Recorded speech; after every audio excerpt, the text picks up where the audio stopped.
Aşk bize bir şans daha verecek mutlaka.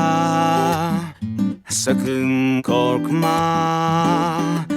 Ah, sana bir başkası dokunduğunda adımı hatırla.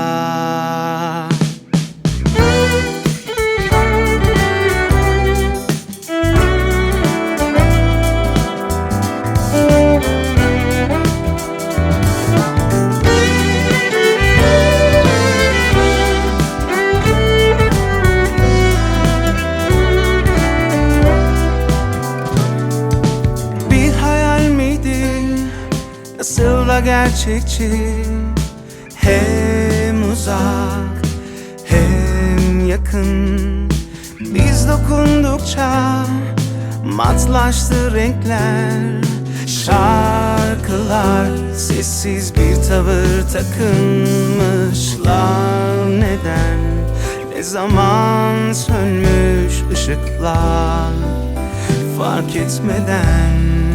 Neredeyse başarmıştık, ne kadar da yanlıştık anlamadık içindeyken.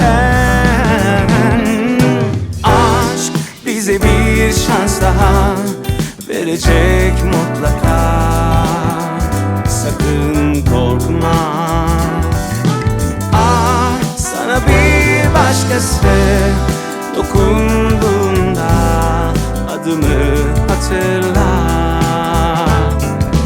Aşk bize bir şans daha verecek mutlaka. Sakın korkma. Ah, sana bir başkası dokunduğunda adımı hatırla.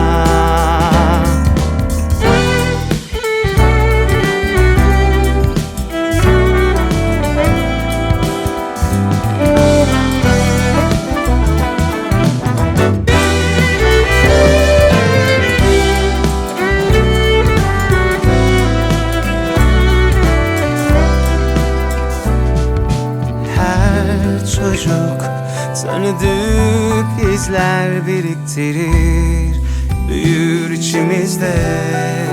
Neredeyse öğrenmiştik, ne kadar da değiştik, eğilmedik ikimiz de.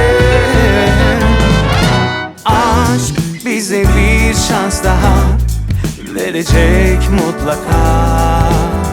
Sakın korkma. Ah, sana bir başkası dokunduğunda adımı hatırla. Aşk bize bir şans daha verecek mutlaka. Sakın korkma.